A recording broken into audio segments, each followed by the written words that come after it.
친구들 안녕. 좋아, 18강으로 돌아왔다. 18강부터 20강은 지난 시간이 끝날 때 선생님이 예고했듯이 민주주의의 발전에 대해서 알아볼 거야. 총 3시간에 걸쳐서 배우게 된다.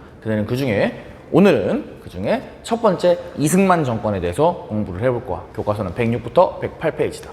해방 이후에 북한의 정치의 역사가 김일성의 권력 강화였다면 우리 남한, 대한민국의 정치 역사는 국민들의 권력 강화라고 선생님은 얘기할 수 있을 것 같아. 우리나라에서는 북한과 다르게 독재자들이 등장을 해서 민주주의가 위험에 빠질 때도 있었어. 하지만 우리 국민들은 용기와 슬기를 통해서 그러한 문제들을 해결해 나갔지. 앞으로 3시간 동안은 우리 어머니, 아버지, 할머니, 할아버지들이 어떻게 민주주의를 우리 사회에 꽃피웠는지를 살펴볼 예정이다. 총 3시간에 걸쳐서 흐름이 굉장히 길어. 그리고 뚝 띄어서 보기보다는 이게 계속 맞물려가지고 들어가는 시스템이다 보니까 너희들이 이해하기가 좀 어려울 것 같아. 그래서 선생님이 너희들 학습지에다가 이렇게 보이듯이 연표 같은 표를 하나 만들어줬다. 너희들은 앞으로 3시간 동안은 이 표를 보면서 어떤 흐름이 있는지 그 흐름을 잘 살펴봐주면 좋을 것 같다. 자, 지금부터 본격적으로 시작할게. 너희들이 이 시기를 잘 이해하려면 대통령 선출 방법에 대해서 먼저 이해를 해야 돼. 대통령을 뽑는 방법에는 크게 2가지가 있다. 하나는 간접선거고 하나는 직접선거야. 직접선거는 요즘이랑 똑같아. 너희들 부모님들이 대통령 선거하러 나가는 거 봤지? 투표하러 투표장에. 그게 직접선거고, 간접선거는 무엇이냐면은 일반 국민들이 국회의원을 뽑으면은 그 국회의원들끼리 투표를 해서 대통령을 선출하는 방법이 바로 간접선거야. 지금은 직접선거 방식을 취하고 있지만 처음에 우리나라에서 대통령을 뽑을 때는 간접선거로 국회의원들이 대통령을 뽑았어. 그리고 1948년에 재헌국회에서 국회의원들이 선출했던 대통령이 바로 이승만이지. 당시에 대통령의 임기는 4년이어서 지금은 5년이지만 당시는 4년이야. 당시에 대통령의 임기는 4년이었기 때문에 1948년에 이승만이 대통령이 됐으면 두 번째 대통령 선거는 언제 하니 얘들아? 그래, 1952년에 누가 뽑아? 그래, 국회의원들이 간접선거로 대통령을 뽑을 예정이었어. 그런데 문제는 무엇이냐? 1950년에 이제 국회의원 선거를 다시 해봤어. 1950년에 2대 총선이 일어나면서 국회의원을 다시 뽑았는데 그 뽑은 국회의원들 중에 이승만에 반대하는 반이승만 세력이었던 무소속 의원들이 대거 당선이 된 거야. 이 국회의원들이 2년 지나면 대통령 선거를 하겠지? 그러면 반이승만 세력이 많은 국회의원들이 대통령 선거를 하면 이승만 대통령은 대통령의 2번 되기가 쉬울까 어려울까? 어려웠겠지. 그러다 보니까 이승만 대통령은 어떻게 하면 자기가 다시 2번째 대통령을 할 수 있을지 고민을 하게 된 거다. 2대 총선의 결과 반이승만 국회의원들이 많은 상황에서 이승만 대통령은 2대 대통령 대선에서 대통령으로 선출될 가능성이 매우 낮아졌어. 하지만 이승만 대통령은 아까 말했던 것처럼 다시 대통령이 되는 재선을 강하게 희망을 했었고, 국회의원을 통한 간접선거를 통해 대통령이 되는 게 어렵다면 야, 대통령을 국회의원이 안 뽑고 국민이 뽑게 만들어버리면 되잖아? 국민들이라면 나를 지지해 줄 거야. 그래서 국민들이 뽑는 직접선거를 하면 자신의 재선 가능성이 높다고 보았다. 하지만 대통령 선출하는 방법을 간접선거에서 직접선거로 바꾸려면 쉽게 할 수 있는 게 아니야. 우리나라의 헌법을 바꿔야 된다. 결국에 이승만 대통령은 헌법을 바꾸기 위해 무리수를 두기 시작하는 거야. 조직폭력배를 동원하고, 그 다음에 국가에서 데모를 실시하고, 국회의원들이 탔던 버스를 납치하기까지 해. 그러한 폭력적인 상황을 유발해서 그 안에서 강압적으로 헌법을 개정하게 된다. 헌법의 내용을 어떻게 바꾼다고? 대통령을 뽑을 때 이제는 간접선거가 아니라 직접선거로 국민들이 직접 뽑을 수 있게 대통령 선거에 관련된 헌법을 바꾸는 거야. 우리는 헌법을 바꾸는 것을 개정한다, 헌법을 해서 개헌이라고 부르는데, 이 대통령 직선제로 개헌하는 것을 당시에 발췌 개헌이라고 불렀어. 발췌 개헌은 여기저기에 있는 개헌안에 대한 욕구를 우리가 발췌해서 좋은 개헌안을 만들었다는 뜻인데, 실상은 이승만 대통령이 자기가 대통령을 2번 하고 싶어서 대통령 직선제로 바꾸었던 헌법 개정이다. 헌법 유린 사태라고 볼 수 있지. 결국에 이승만 대통령은 자신이 원했던 대로 개헌을 해서 국민들이 직접 뽑는 2대 대선을 통해서 대통령에 선출되게 된다. 생애 2번째 대통령 임기를 시작을 한 거지. 자, 1952년에 이승만 대통령이 2번째로 됐어. 그럼 임기가 4년이었다 그랬으니까 3번째 대통령은 언제 뽑을까? 그래, 4년이 지난 1956년에 대통령을 다시 뽑겠지. 그런데 문제는 뭐냐? 당시에 우리나라 헌법상에서 대통령의 임기는 4년이고 한 사람이 2번까지밖에 못했어. 근데 이승만은 이미 1948년이랑 1952년에 대통령을 했잖아. 1956년에 있는 세 번째 대통령 선거에는 이승만은 법에 따르면 나갈 수도 없는 상황이었어. 헌법상 대통령은 당시에 2번까지만 할 수 있어서 이승만은 3대 대선에는 나올 수조차 없었지만 그래도 계속해서 대통령 자리에 앉아있고 싶었어. 얘들아, 헌법에서 안 된다고 하면은 그걸 할 수 있는 방법이 뭐가 있을까? 그러면 안 되지만 헌법을 바꾸면 되겠지. 그래서 이승만은 52년에 헌법을 바꿨던 것처럼 또 헌법을 바꾸려고 시도를 한다. 바로 자기의 이익을 위해서라면 법률을 수정하는, 막 헌법을 개헌하는 아주 안 좋은 모습을 계속해서 보여주게 되는 것이지.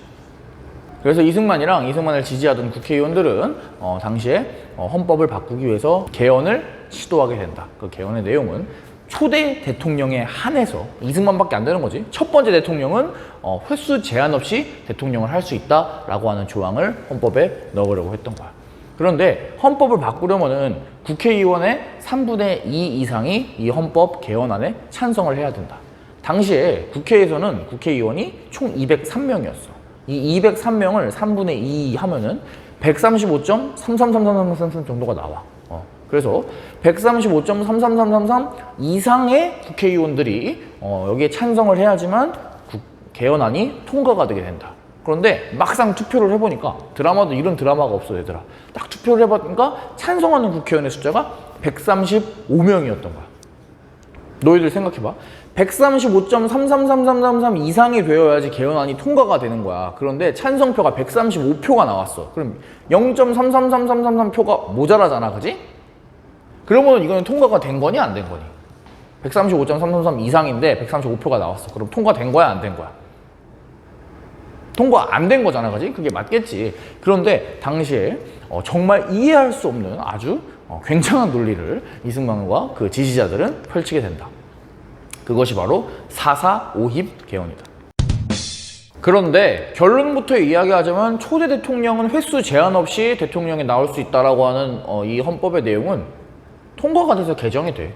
그럼 도대체 어떻게 이 헌법이 통과될 수 있었을까? 135.33333보다 135가 낮잖아. 그런데 어떻게 통과됐을까? 그 엄청난 논리를 지금부터 설명을 해줄게. 이승만의 지지 정당인 자유당에서는 이렇게 주장을 한다. 야, 135.33333? 야, 그거 반올림하면 135잖아. 사람이 0.3333명이 어딨냐? 0.3333은 그러니까 사람이기 때문에 우리가 없는 셈 쳐야 돼. 그럼 135.33333은 135고 찬성한 사람이 135명이니까 이거는 135는 135니까 이건 통과된 거다 라고 얘기를 하면서 억지를 부리게 되지. 그리고 이런 억지를 통해서 개헌을 통과시켜버려. 이것을 우리는 4.4.5입 개헌이라고 부른다. 4.4.5입은 반올림의 다른 말이야. 너희들 반올림 배웠지? 너희들 반올림은 알지? 이렇게 버리고 올리고 그렇게 하는 거 맞잖아, 그지? 그래서 135.33333 이상은 사실은 135명이다 라고 하는 엄청난 반올림 논리를 통해서 자유당과 이승만은 자신들의 권력을 유지할 수 있게 또다시 헌법을 수정하게 되는 거다. 그래서 결국에 이승만 대통령은 1956년에 있는 세 번째 대통령 선거에서도 자신의 세 번째 임기를 시작하게 돼. 대통령이 당선되는 거야. 개헌을 통해서 자신의 권력과 독재를 연장하게 되는 거지.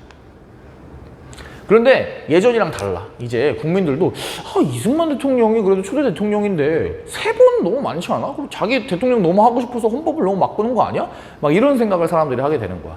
그러다 보니까 이승만 대통령의 권력도 위기가 찾아오기 시작한다.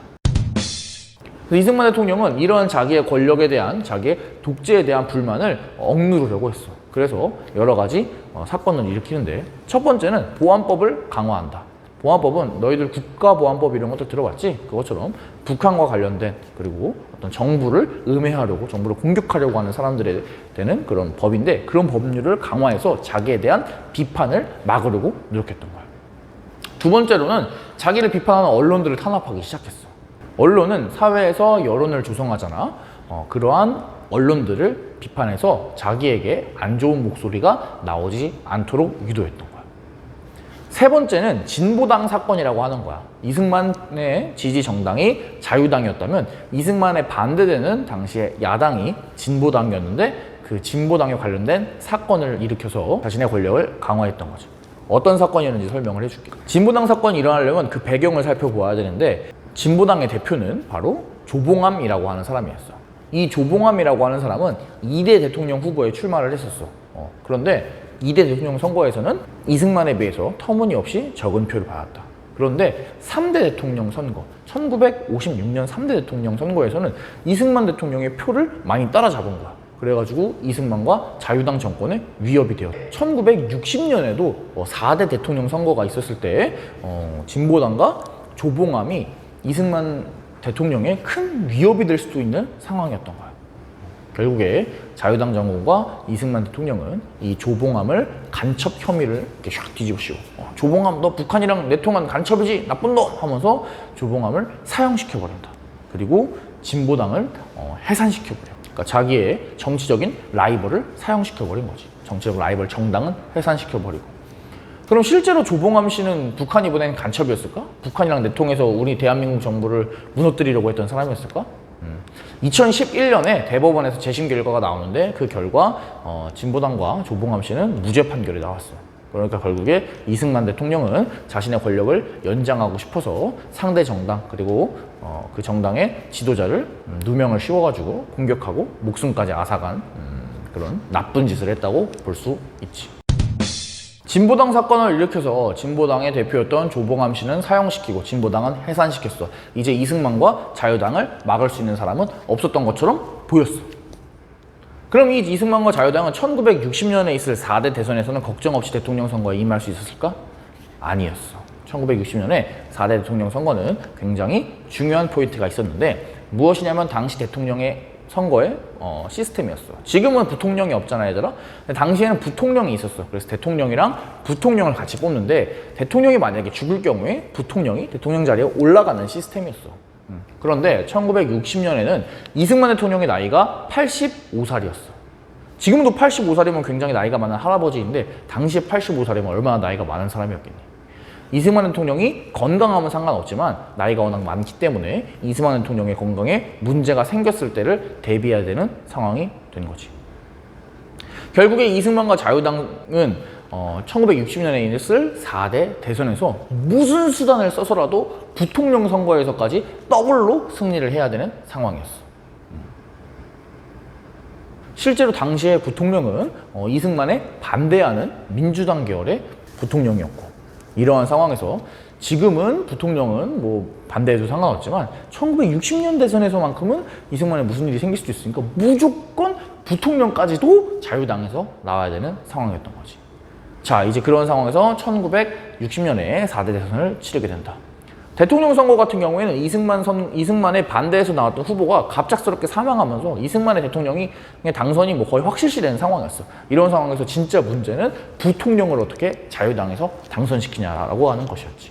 그리고 자유당과 이승만 정권은 이 부통령을 자유당에서 당선시키기 위해서 무리수를 벌이게 된다. 그것이 바로 3.15 부정선거야. 3월 15일에 있었던 부정선거야. 그래서 40% 정도를 미리 사전투표를 해. 무슨 말인가 하니 표 숫자의 한 40% 정도를 미리 자유당을 땅땅땅 찍어가지고 거기 투표함에 넣어놓는 거야. 그 다음에 투표를 할 때 혼자 가서 투표하는 게 아니라 막 3명, 5명 묶어가지고 사람들이 한 번에 가서 투표를 하게 하는 거야. 그럼 사람들이 자기 마음을 제대로 투표할 수 있겠니? 아니지. 그러니까 이제 사람들이 이렇게 눈치를 줘가지고 자유당을 찍게 하는 거지. 그리고 유권자를 조작하기도 했어. 그러니까 뭐 없는 사람, 그러니까 죽은 사람이 실제로 살아있는 것처럼 해가지고 투표하게 한다거나 아니면은 나는 투표를 하지 않겠다 해가지고 표 기권해버린 사람들도 갖고 와서 자유당으로 찍어가지고 투표를 한다거나 아니면은 투표함 바꿔치기 같은 것들을 했어. 무슨 말인 거 아니? 사람들이 투표를 해가지고 투표에 넣으면은 투표함 안에는 자유당을 찍은 사람도 있고 자유당을 안 찍은 사람도 있겠지? 그런데 그 표가 섞여 있는 것들은 쑥 버려버리고 이제 미리 준비한 그런 투표함에 자유당만 막 찍혀져 있는 투표함을 이제 바꿔치기를 한다던가. 아니면은 가장 편하게는 다 투표되고 나서 막 그런 투표 숫자를 이렇게 바꿔가지고 조작해가지고 자유당이 더 많이 냈습니다. 뭐 이런 식으로 조작을 하기도 했었지. 그래서 실제로 있었던 일이야, 얘들아. 실제로 자유당 정권의 후보자의 득표율이 100%를 넘었어. 말이 되니 얘들아? 전혀 말이 안 되겠지.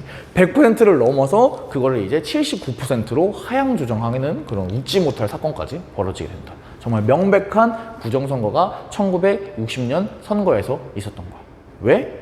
대통령이랑 부통령을 더블로 당선시키기 위해서. 결국에 결과만 보자면 3.15 부정선거를 통해서 이승만과 자유당 정권은 자신들의 권력을 지키는데 성공을 한다.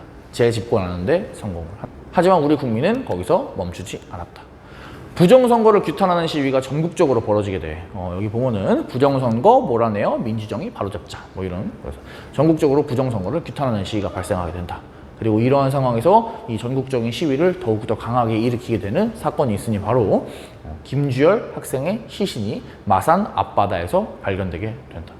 무슨 말인가 하니 여기 보이는 김주열 학생이 부정선거를 규탄하는 시위에 참가를 했어. 그런데 그 시위에서 그걸 막는 경찰이 시위대에 최루탄을 쏜 거야. 근데 그 최루탄을 김주열 학생이 이렇게 얼굴에 맞은 거지. 그래서 눈에 최루탄이 박혀서 사망하게 돼.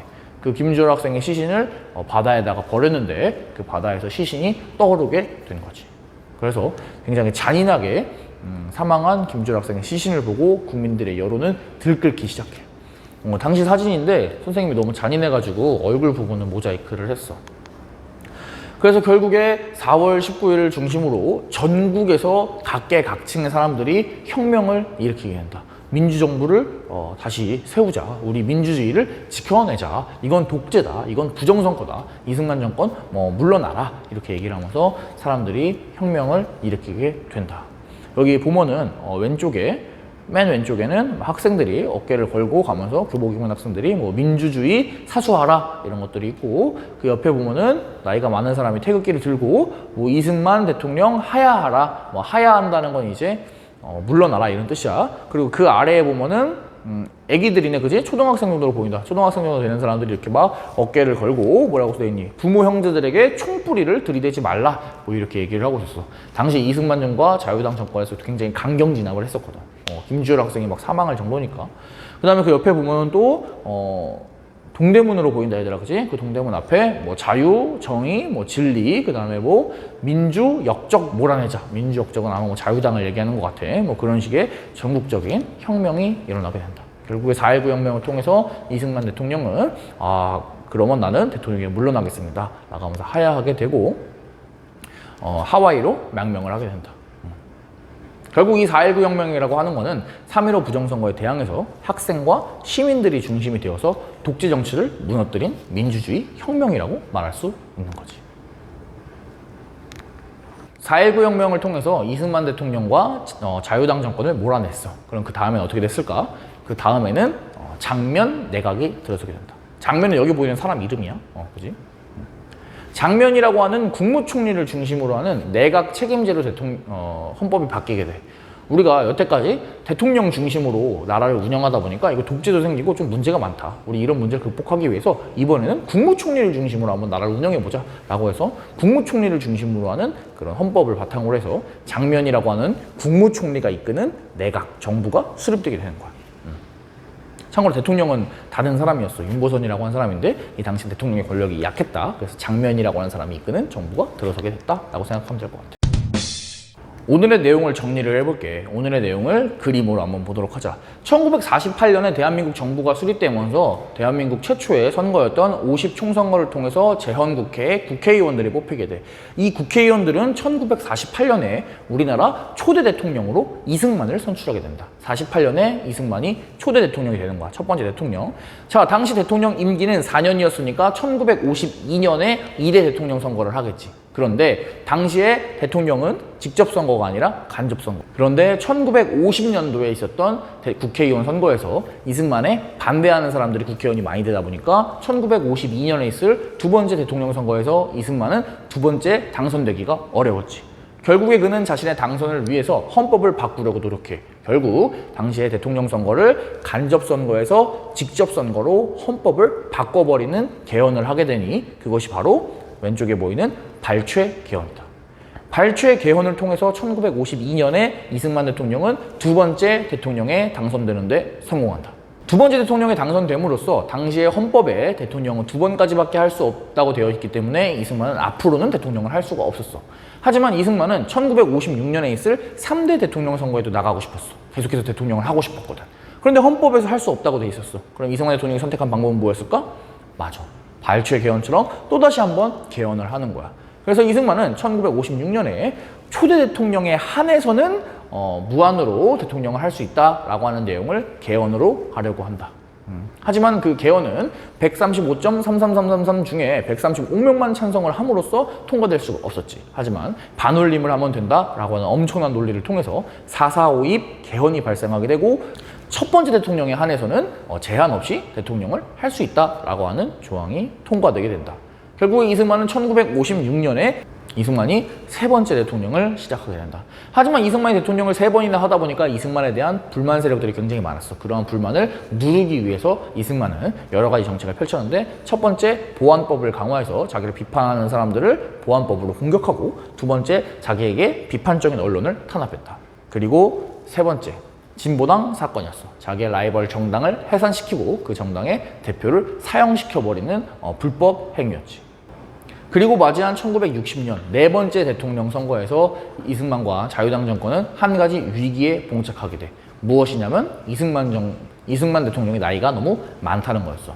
결국 이승만 대통령과 자유당 정권은 무슨 수단을 써서라도 이승만과 그리고 대통령과 부통령을 동시에 당선시켜야 되는 그런 상황에 처했고 이는 이들에게 무리수를 요구하게 된다. 결국에 이들은 3.15 부정선거를 통해서 부정을 저질러서라도 부통령을 자유당에서 당선시키려고 노력했어. 하지만 그 부정선거의 결과 시민들은 분노하게 되고 결국에 시민들은 4.19 혁명을 일으키게 된다. 그리고 이 시민들의 민주주의 혁명, 4.19 혁명을 배경으로 이승만은 하야하게 되고 이승만과 자유당 정권은 끝나게 되는 거다. 그리고 이 혼란을 수습하기 위해서 내각 책임제로 시작되는 새로운 정부가 바로 장면 국무총리가 이끄는 장면 내각이다. 여기까지 공부하면 좋을 것 같아. 오늘 굉장히 흐름이 많았다, 그지? 근데 앞으로 이승만 이후에 박정희 그리고 전두환 대통령을 겪으면서도 이런 흐름이 되게 중요해. 너희들이 앞에 있는 사건은 뒤에 있는 사건에 영향을 준다라고 하는 이 흐름을 잘 챙기면서 재미있게 민주주의 발전에 대해서 공부해봤으면 좋겠다. 정말 수고 많았어. 안녕.